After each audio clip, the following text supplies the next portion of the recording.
Brain Sanket, most trusted brand for tuition classes and course. Admission open. Tuitions for nursery to 10th standard. All subjects, all medium and all boards. Spoken English and personality development courses. Batches available from 7 am to 8:30 pm. Address 1387 Radha Krishna near Guru Prasad Cashew Factory, Benkanhಳ್ಳಿ Road, Sulga, Belgavi 591108. Contact 7709007975 8421499685. नमस्कार, मी Rohan Patil. News 24 तास मराठीच्या बातमीपत्रात आपलं स्वागत. आता पाहूयात दिवसभरातील महत्त्वाच्या घडामोडी. महाराष्ट्रातून लाखो क्युसेकने वाहून येणाऱ्या पाण्याचे योग्य व्यवस्थापन करून पूरपरिस्थिती आणखी बिघडू नये म्हणून बेळगाव जिल्हा प्रशासनाने खबरदारीच्या उपाययोजना केल्या असून परिस्थिती नियंत्रणात असल्याचे बेळगावचे जिल्हाधिकारी मोहम्मद रोशन यांनी सांगितले. बेळगावमध्ये बोलाविण्यात आलेल्या पत्रकार परिषदेत त्यांनी ही माहिती दिली. मुख्यमंत्री कार्यालय, KBJNLचे MD व जलसंपदा विभागाचे अप्पर मुख्य सचिव तसेच कोल्हापूरचे जिल्हाधिकारी व बेळगाव जिल्हा पालकमंत्री यांच्याशी झालेल्या बैठकीत आपत्ती निवारणासंदर्भात चर्चा करण्यात आल्याचे जिल्हाधिकाऱ्यांनी सांगितले. या बैठकीत पोलीस अधीक्षक डॉक्टर भीमाशंकर गोळेद यांनी जिल्ह्यात जोरदार पाऊस झाला असून जिल्ह्यातील 36 पूल पाण्याखाली गेले आहेत. दररोज स्वतः जिल्हाधिकारी आणि जिल्हा पंचायत CEO अतिवृष्टीमुळे बाधित झालेल्या भागाला भेट देऊन पाहणी करत आहेत. कोणालाही पाण्यात न जाण्याचा इशारा देण्यात येत असल्याचे ते म्हणाले. याचप्रमाणे जिल्ह्यात अतिवृष्टीचे व्यवस्थापन पुरेशा पद्धतीने केले जात असून कोणतीही अडचण येत नसल्याचे जिल्हा पोलीस अधीक्षक यांनी सांगितले. जिल्ह्यात पूरस्थिती निर्माण झाल्यास जिल्हा प्रशासन सर्व प्रकारची खबरदारी घेत असून नागरिकांनी सहकार्य करण्याचे आवाहन अधिकाऱ्यांनी केले आहे. कर्नाटकासहित महाराष्ट्र आणि गोवा येथील लाखो भाविकांचे श्रद्धास्थान असलेल्या सौंदत्ती येथील श्री यल्लमादेवीच्या मंदिरातील दानपेटीत 1,96,00,000 रुपये जमा झाले आहेत. सौंदत्ती येथील श्री रेणुका यल्लमादेवीच्या मंदिराची दानपेटी खोलण्यात आली. गेल्या 2 महिन्यात मंदिरात आलेल्या भाविकांनी देवीला सढळ हस्ते दान अर्पण केले आहे. गेल्या 2 दिवसांपासून मंदिराच्या दानपेटीतील रकमेची मोजदाद सुरू होती. दानपेटीतील दानाची इन कॅमेरा मोजणी करण्यात आली. यल्लमा देवस्थानचे शासनाधिकारी, जिल्हाधिकारी आणि देवस्थानचे कार्यनिर्वाहक अधिकारी SBP महेश यांची रीतसर अनुमती घेऊन दानपेटी खोलण्यात आली. या दानपेटीतील रक्कम आणि मौल्यवान दागिने मोजण्यात आले.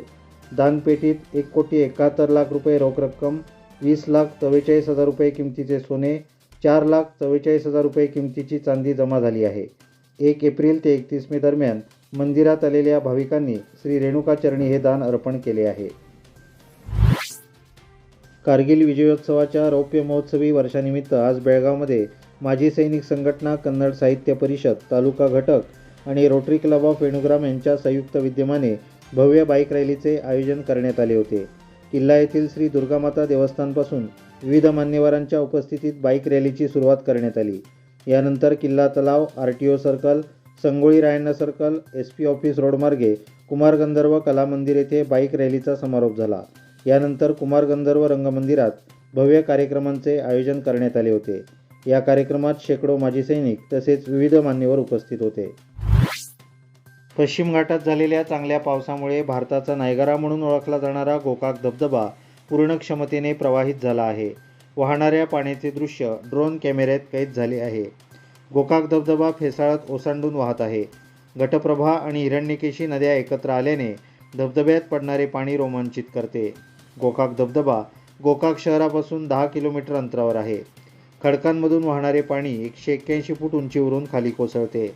धबधब्याचे वैभव पाहण्यासाठी हजारो पर्यटक येथे येतात. पर्यटकांना धबधबा जवळून पाहण्यास मज्जाव करण्यात आला आहे. धबधब्याच्या शेवटी बॅरिकेड्स लावण्यात आले असून पोलीस बंदोबस्त तैनात करण्यात आला आहे. मुसळधार पावसामुळे बेळगाव शहरात अनेक संकटे उद्भवली आहेत. शहरातील कॅम्प ग्लोब टॉकीजजवळ झाड उन्मळून दुचाकीवर पडल्याने दुचाकीचे नुकसान झाले आहे.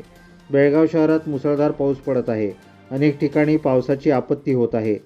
कॅम्प ग्लोब टॉकीजजवळ काल गुरुवारी सायंकाळच्या सुमारास एक मोठे झाड कोसळले. हे झाड दुचाकीवर कोसळल्याने दुचाकीचे नुकसान झाले आहे. या घटनेनंतर वनविभागाच्या कर्मचाऱ्यांनी तात्काळ घटनास्थळी धाव घेत हे झाड हटवले. अशी धोकादायक झाडे हटवण्याची मागणी स्थानिक नागरिकांनी केली आहे.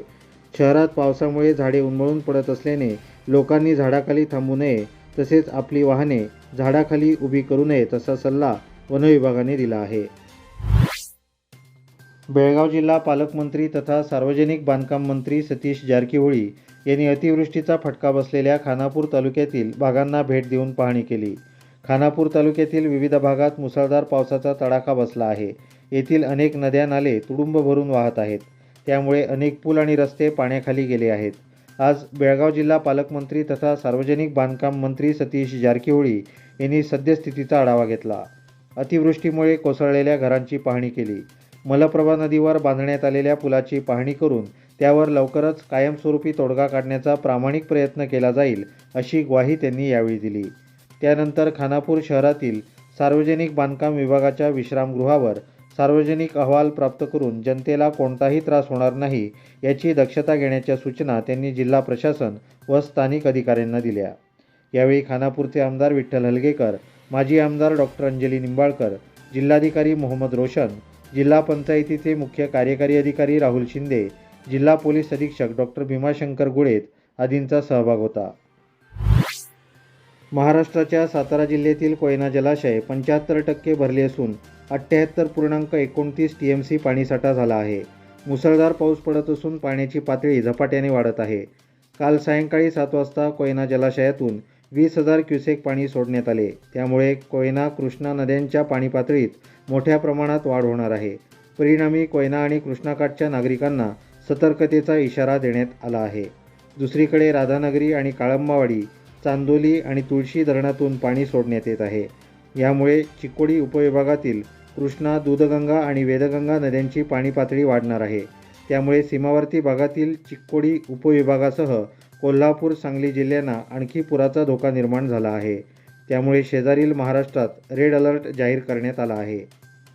याचबरोबर आजचे बातमीपत्र इथेच संपले. अधिक माहिती आणि ताज्या घडामोडींसाठी न्यूज 24 तास मराठी यूट्यूब चॅनलला सबस्क्राईब करा. व्हिडिओला लाईक आणि शेअर करा. तसेच न्यूज 24 तास मराठीचे फेसबुक पेज फॉलो आणि लाईक करायला विसरू नका. धन्यवाद.